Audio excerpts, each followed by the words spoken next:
welcome back to the deep dive. We're doing something a little distinctive today. Yeah. Usually we're parsing through, dense research or market trends.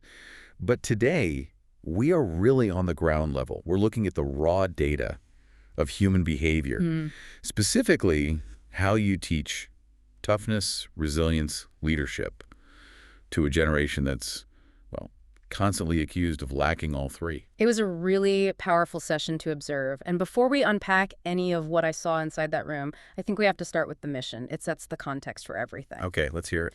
Welcome to your weekly leadership principle by the Mentor team at Martin County PAL. This week, Coach Kimberly led our session.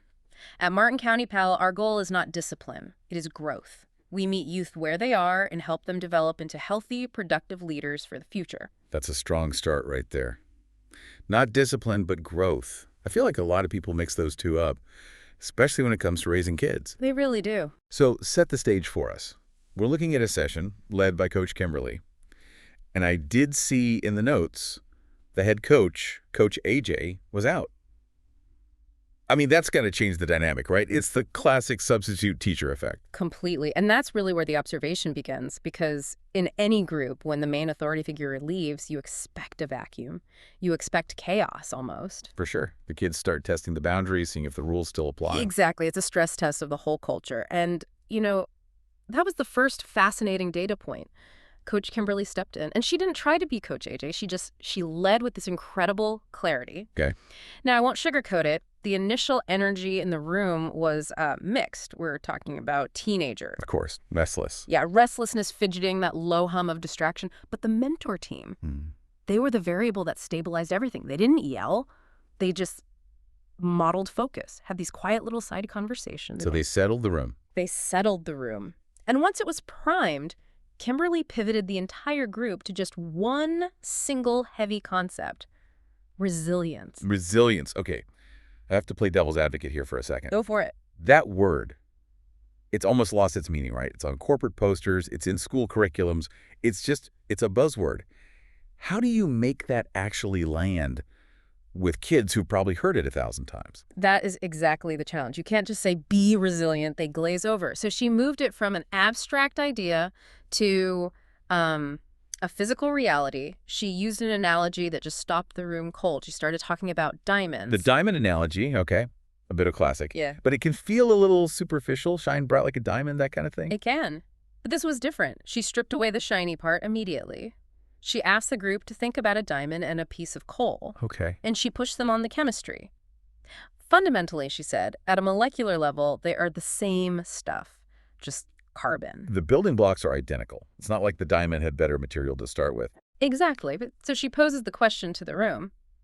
If they're made of the same stuff, why is one a jewel and the other is something you just burn? And she let them sit with that. Let them wrestle with it. And Right. the answer she finally drew out of them was the equation: pressure plus time. The physics of value. It is. And this is where I saw the shift happen. She said the only difference between being broken and being refined is how you handle that pressure. She looked around the room and asked them, are you choosing to be broken by the pressure in your life or refined by it? Wow. That's a huge question. It completely reframes stress. It's not this negative thing happening to you. It's the neutral tool that you can use. But did they get it? They did. I'll tell you why I think it landed so hard. She said, a diamond doesn't start out polished. That's the key. Yeah. Because so many people, not just kids, feel like if they aren't perfect immediately, they're failing. Precisely. The gifted kid syndrome, right. They think value is innate. I'm either a diamond or I'm not. Sure. And Kimberly was saying, no, value is forged. And I'm telling you, I watched the body language in the room change. Really? Oh, yeah. Shoulders that were slumped, kind of protecting themselves, they started to straighten up. It was like this collective realization that the struggle wasn't proof they were failing. It was the mechanism to become valuable. So if pressure is the mechanism, then that brings us to, well, the reality of failure. Yeah. Because you can't have pressure without the risk of failure. You're going to fail the test, miss the shot. And that was the second major pillar of the whole session. We went from the diamond analogy to the practical side. What happens when you do fail? Because it's easy to be a diamond, in theory. Right. It's a lot harder when you've just embarrassed yourself. Exactly. The default pattern is defense. When things go wrong, the instinct is to get bitter. Bitterness is a shield. If I blame the teacher or the system, the failure isn't my fault. I don't have to grow. It's safer. It preserves the ego but kills the growth. So Kimberly broke this down. She framed it as seeing failure as an enemy versus failure as a friend. Failure's a friend. I mean, that sounds nice, but it's so counterintuitive. We are wired to avoid failure. We are. And that's why she had to list the symptoms of treating it like an enemy. She called them out, denying it happened, putting yourself down. And the big one, making failure a stop sign. A stop sign. What did you mean by that? It's that binary thinking. I failed at this, therefore I am a failure, therefore I stop. It's treating a stumble like the end of the road. I see. And as she listed these out, denying, quitting, getting bitter, you just saw this uncomfortable recognition in the room. Heads were nodding, not in agreement, but in admission. It's the shame spiral. She was basically describing the shame spiral. She was. But then she gave them the alternative. If failure is a friend, what does a friend do? It tells you the truth. It corrects you. She called failure a guideline, not a stop sign. I like that. A stop sign kills all momentum. A guideline just, it corrects your path, keeps you moving forward. It corrects your course. The whole takeaway wasn't don't fail. It was don't fear the failure. Stop treating it like this monster that defines you and start treating it like a data point. It's just feedback. That's such a sophisticated mental model for a teenager. To separate their identity from the outcome, I failed the test, is not the same as I am a failure. It's huge.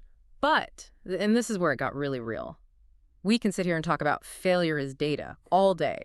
In the heat of the moment, when you're embarrassed and that adrenaline is pumping, logic just goes out the window. Oh, completely. Emotion takes the wheel. You can't think your way out of a fight or flight response. And that brings us to the hardest part of the session, the role of emotions. Kimberly said something that I think challenges so much of modern parenting. She told them, point blank, emotions are unreliable. Whoa. Okay, that is a bold statement. We live in a time that's all about feel your feelings, trust your gut. To tell a kid their emotions are unreliable, that sounds almost invalidating. It does if you don't get the biology behind it. She wasn't saying emotions aren't real. She was saying they aren't accurate guides for behavior. She used a metaphor I thought was brilliant. Right. Resilience is like swimming upstream. Okay, walk me through that. If you just float in a river, you go downstream. Path of least resistance. In life, the current is your base emotion, your laziness, your anger, your desire for comfort. If you just follow your feelings, you drift. Growth. That's upstream work. It's unnatural. So the natural current is pulling us toward mediocrity. How do you swim upstream when your brain is screaming at you to just float? She gave them a very specific 3-step habit for this, and this is something I think every single listener should grab onto. Okay, let's break it down. Step 1. Step 1, be inquisitive. Inquisitive, so ask questions. Ask internal questions. When that wave of anger or shame hits, you have to force your thinking brain to turn on. Ask, why am I reacting this way? Instead of just exploding, you force a pause. It's metacognition, thinking about your own thinking. Exactly, and that buys you the space for step 2, more time. This one sounds simple, but it's probably the hardest. It's the hardest because your body wants to discharge that energy immediately. Yell, quit, post the angry comment. She told them they have to just wait until the emotional surge passes. It's that 90-second rule, neurologically. If you can wait it out, you get your rational brain back. You're just removing the edge from the reaction. And once that edge is gone, you can move to step 3, more resolve. Inquisitiveness, time, then resolve. Right. Once the emotion settles, then you act. But you act with confidence and logic, not with that raw reaction. It's a difference between I feel it, I explode, and I feel it, I pause, I analyze, then I act. That's a full operating system for emotional regulation. But I want to go back to something you mentioned before about an aha moment with praise. This seems connected. Yes. This was the moment I think challenged the parents in the room as much as the kids. Kimberly said, words of praise without accomplishment equals self-doubt. Say that again. Words of praise without accomplishment equals self-doubt. Unpack that.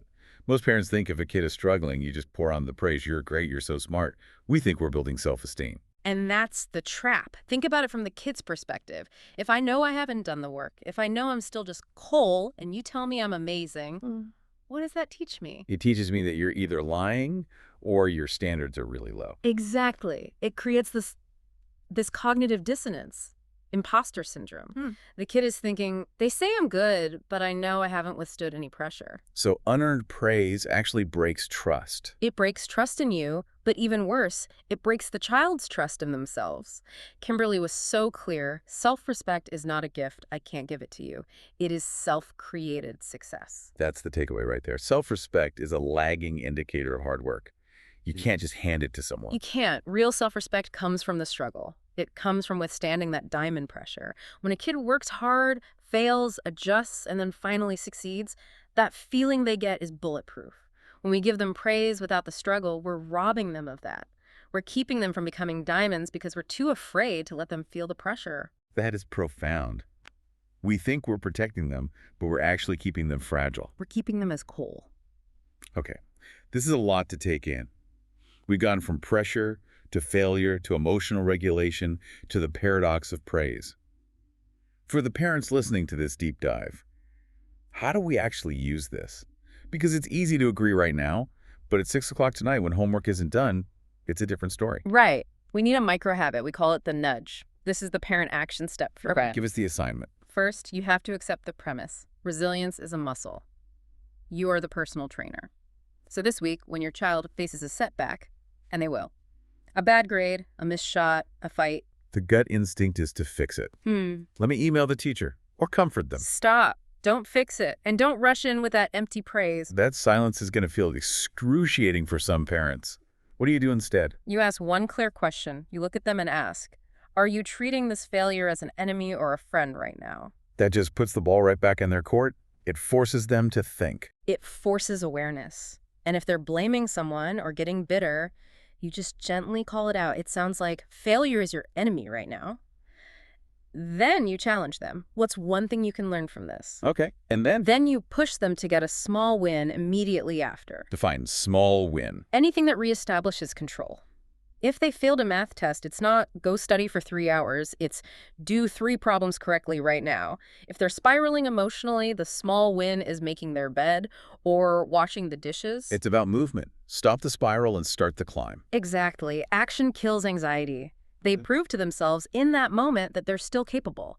It changes the whole dynamic from mom saved me to mom is reminding me I can save myself. And that's the ultimate goal of leadership, isn't it? To make yourself obsolete. To build someone who doesn't need you to fix things for them. That's the mission. The goal isn't to protect them from the pressure. The pressure is what creates the diamond. The goal is to teach them how to stay steady while they're under it. I think that's the perfect place to land. It sounds like the entire energy in that room with Coach Kimberly shifted because she stopped treating them like they were fragile. She started treating them like leaders. She respected them enough to tell them the truth about how hard growth really is. And they walked out of there taller because of it. They got it.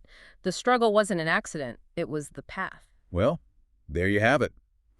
A masterclass in resilience, straight from the observation deck. I think that gives all of us something to chew on this week, whether we're raising kids or just fighting our own upstream battles. Definitely. It's a universal principle. And before we sign off, I just have the official closing for our listeners. Take it away. Thank you for taking a few minutes to invest in your child's growth.